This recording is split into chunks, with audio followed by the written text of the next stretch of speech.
Good morning, everyone.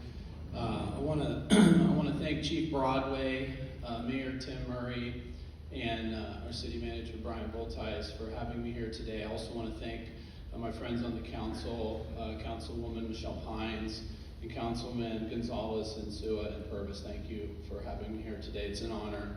I also want to thank you all for allowing me to be your state representative.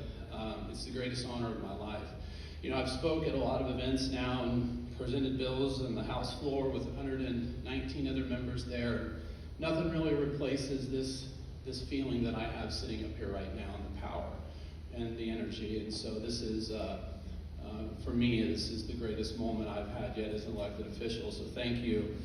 You know, I always say that the most primary and important function of government should always be public safety. And at no greater time in our history have we seen that displayed at such a high level on all fronts than what the world saw in New York City after the attacks on September 11th. Chief and Chaplain, the excellence that you and your colleagues displayed at Ground Zero during that unimaginable time will forever be the benchmark that everyone in public safety strives for when they are called to action. God bless you guys. You know, every generation going back to the Civil War has had that moment where everyone remembered exactly where they were when they got the news.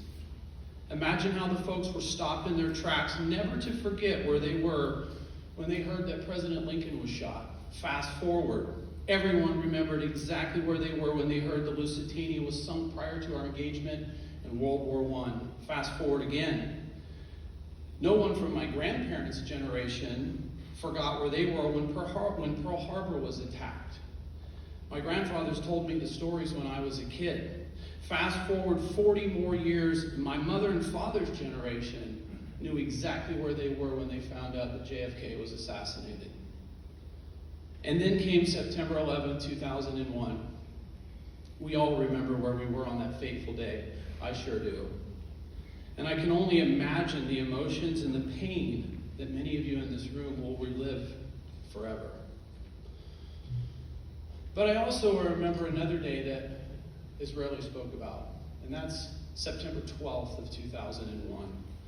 That was a day when there was no Republican, no Democrat. The only colors that mattered were red, white, and blue.